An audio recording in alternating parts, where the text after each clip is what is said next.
Social media पर नरेंद्र मोदी जी की यह तस्वीर और अमेरिका के पूर्व राष्ट्रपति बराक ओबामा का एक बयान बहुत ही ज़्यादा चर्चा में है। चलिए समझते हैं यह तस्वीर क्यों है इतना ज़्यादा चर्चा में और क्या है बराक ओबामा का वो बयान। यह तस्वीर जो 30 साल पहले नरेंद्र मोदी ने एक साधारण व्यक्ति की तरह व्हाइट हाउस के सामने खड़े होकर फोटो खिंचवाया था, आज वही व्यक्ति जब व्हाइट हाउस में अमेरिका के राष्ट्रपति भाषण दे रहे थे तब उस व्यक्ति के नाम का नारा लग रहा था, मोदी मोदी मोदी। प्रधानमंत्री मोदी अमेरिका दौरे पर गए हैं और जब व्हाइट हाउस में जो बिडेन भाषण दे रहे थे तब वहाँ पे मोदी मोदी के नारा लगने लगे। प्रधानमंत्री नरेंद्र मोदी को राजकीय यात्रा पर जाने का सौभाग्य प्राप्त हुआ। भारत से अभी तक 2 ही ऐसे प्रधानमंत्री हुए हैं जिन्हें राज्य की यात्रा पर जाने का मौका मिला हो। पहले थे डॉक्टर मनमोहन सिंह जो सन 2008 में गए थे और अब दूसरे प्रधानमंत्री हैं नरेंद्र मोदी जी। जब नरेंद्र मोदी वहां पर पहुंचे तो जो बिडेन और उनकी पत्नी ने उनका रेड कार्पेट से वेलकम किया। ना सिर्फ वेलकम ही किया, उनको लेने के लिए साथ में दोनों लोग आए।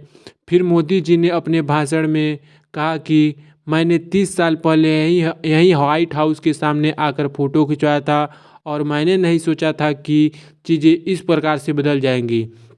व्हाइट हाउस का गेट 4 लाख अमेरिकन इंडियन के लिए खुल जाएगा और यह सब चल ही रहा था कि इसी बीच अमेरिका के पूर्व राष्ट्रपति बराक ओबामा का एक इंटरव्यू आया जो आजकल बहुत ही ज़्यादा चर्चा में है। बराक ओबामा जो बाइडेन के पार्टी से ही हैं, उन्होंने कहा कि बहुसंख्यक हिंदू देश में अल्पसंख्यक मुसलमानों की सुरक्षा का बात करना और उसका जिक्र करने के लायक है।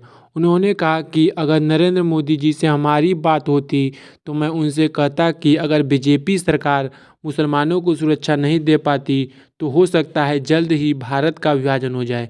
और बराक ओबामा के इस स्टेटमेंट के चर्चा में आने पर जो विपक्ष के लोग हैं जैसे कि कांग्रेस, सब सोशल मीडिया पर नरेंद्र मोदी की बुराई करने लगे। उन्हें तो बस एक बहाना चाहिए बीजेपी सरकार की बुराई करने की। ऐसे में बीजेपी ने बराक ओबामा के स्टेटमेंट पर यह तर्क दिया है कि अमेरिका में खुद ही ब्लैक्स को लेकर समस्याएं चल रही हैं, ऐसे में उन्हें पहले अपने प्रॉब्लम सॉल्व करने की कोशिश करनी चाहिए। और दूसरी बात जो बीजेपी ने कहा कि वह है कि बराक ओबामा जिन्होंने लीबिया, ईरान, इराक, अफ़गानिस्तान और सीरिया में लगभग 27,000 बम दागे थे और इन मुस्लिम कंट्री में बहुत सारे मुस्लिम मारे गए थे, तो बराक ओबामा का मुसलमानों को लेकर इस प्रकार का स्टेटमेंट देने का कोई सार्थकता नहीं निकलता है। ऐसे में हम आपसे पूछते हैं, जब इंडिया और अमेरिका के बीच रिश्ते और ज़्यादा मजबूत हो रहे थे तो क्या इस समय पर बराक ओबामा का इस प्रकार स्टेटमेंट देना सही है या गलत? नीचे कमेंट सेक्शन जरूर बताएं और चैनल को हमारे सब्सक्राइब कर दें। धन्यवाद।